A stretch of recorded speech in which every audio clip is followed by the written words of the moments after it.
Hello, I'm Robin from Seoul Law Group, and we're an English-speaking law firm based in Seoul, South Korea. We're back with another law video, and today we'll cover everything you need to know about sexual crimes in Korea.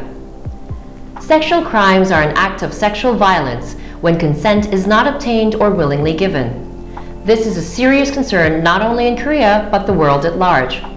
Survivors of sexual crimes often experience lifelong health and well-being struggles that affect their daily lives and the lives of those around them. What's more, these types of crimes affect people of all genders, sexual orientations, racial backgrounds, and ages. The perpetrator of a sexual crime is typically someone the victim knows. This can be anyone from a close friend to a former romantic partner. It may even be someone less involved in the victim's personal life, such as a coworker or neighbor. It's important to remember, however, that there are countless cases of sexual violence where the perpetrator and the victim have no former connection to one another. Sexual violence occurs in many different settings. One may experience it in person or through technology such as online harassment or even the sharing of sexual photos without the victim's consent. Just because sexual violence may not happen in person, this does not make the situation any less serious. Unfortunately, Korea is not void of sexual crimes. There are several key types of sexual crimes that are important to take note of in order to receive the correct compensation, support, and post-care. We will introduce several laws regulating sexual crimes. If you've experienced or participated in a type of sexual violence that is not listed, please contact Seoul Law Group directly for personalized feedback. Rape, imitative rape, and quasi-rape are forms of sexual violence which have been drawing attention in Korean society over the past few decades. Let us examine each claim in further detail. Rape is the crime of having sexual intercourse with another person by means of violence or intimidation. In order to establish rape as a crime, the following three requirements must be met. First, there should be sexual intercourse, which means the insertion of a male genital into a female genital. This is important because it differentiates rape from other sexual crimes.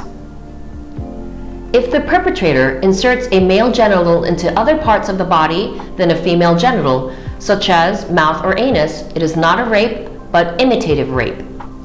If the perpetrator inserts other things than a male genital, such as fingers or tools into a female genital, it is also imitative rape. If the perpetrator touches the victim's body but does not insert anything into a female genital, mouth, or anus, then it is an indecent act by compulsion. Second, any person can become a victim of rape.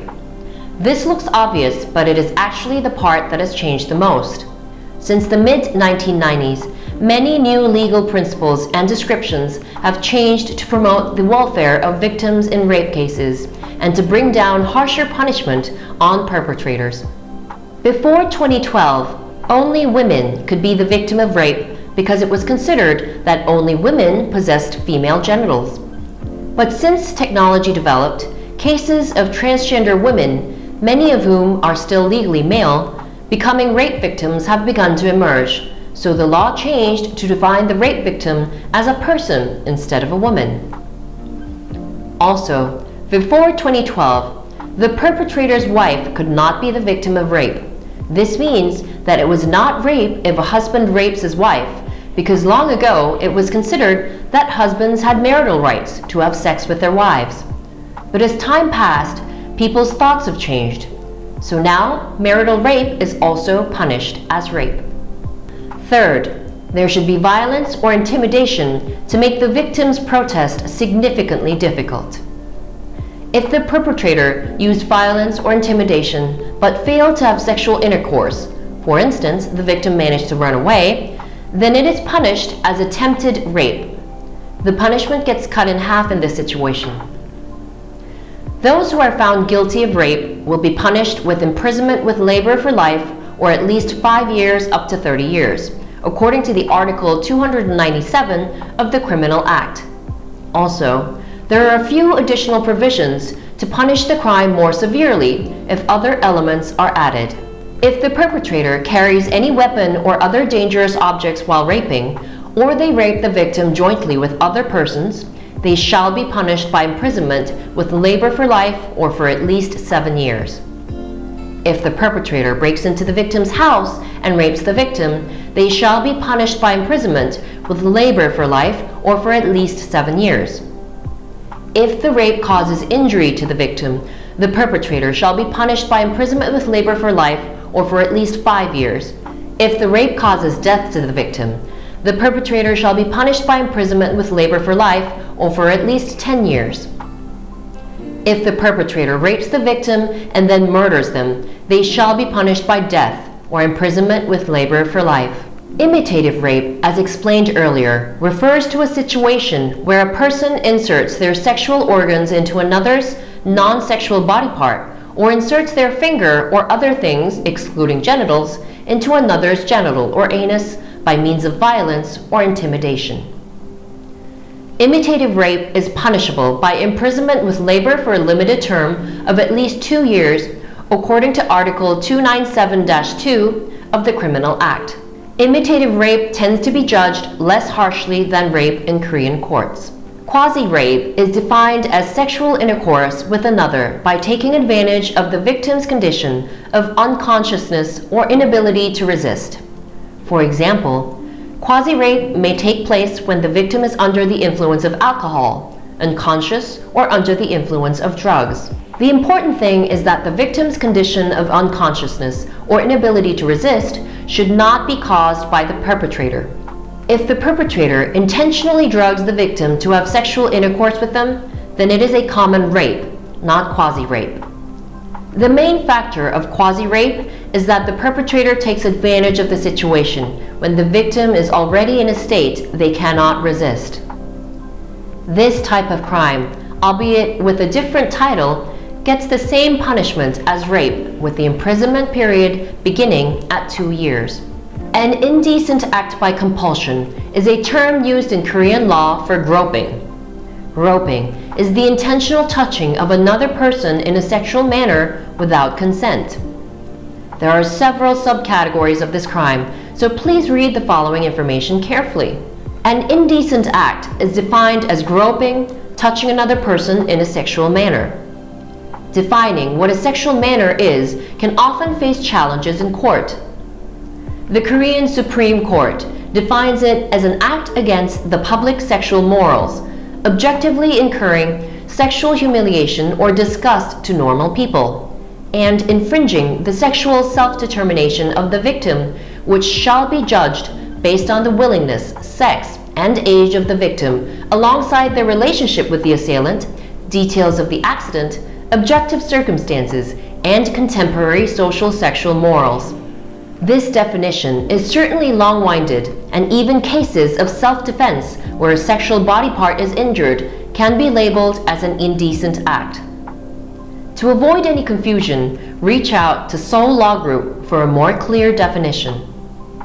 The second element worth noting is the expression through violence or intimidation. For the completion of an indecent act, inflicted forces do not have to be severe enough to nullify the resistance of the victim. In certain cases, using force could be regarded as an indecent act in itself.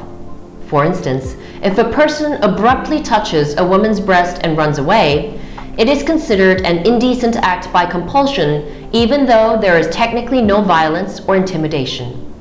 Workplace harassment and sexual harassment in the workplace are treated very differently in Korean law. Workplace harassment is prohibited by the Labor Standard Act, while sexual harassment in the workplace is prohibited by the Equal Employment Opportunity and Work-Family Balance Assistance Act.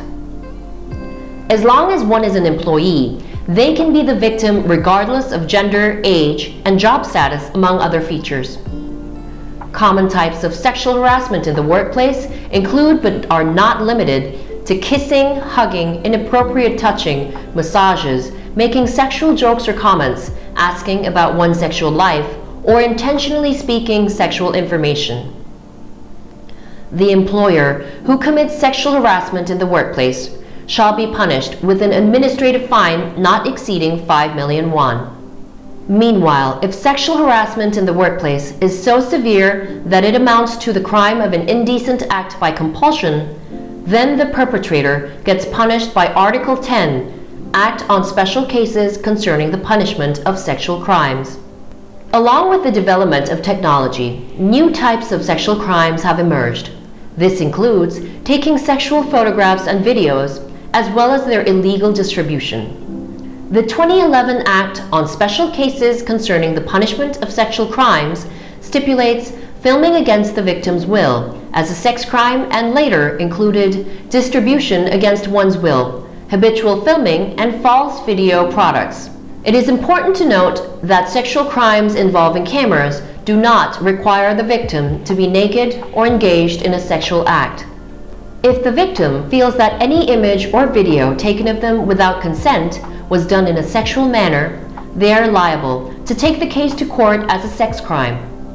For instance, if the perpetrator films a woman's thigh while sitting next to her on the bus, it is a crime of taking videos by using cameras and shall be punished by imprisonment with labor for not more than 7 years or by a fine not exceeding 50 million won. Even if the filming itself was not against the victim's will, if the perpetrator distributes, sells, leases, provides, or openly exhibits or shows the photograph or video against the victim's will, they get punished with the same punishment for filming against the victim's will. So, if the perpetrator films the victim against their will and also distributes the photograph or video against their will, the filming and distributing are treated as separate crimes. If they make money off of the image or video, this may result in additional punishment. Lastly, those found keeping or sharing illegally filmed videos or images are also liable for punishment. There are various types of sex crimes against minors, punishable by different standards under Korean law.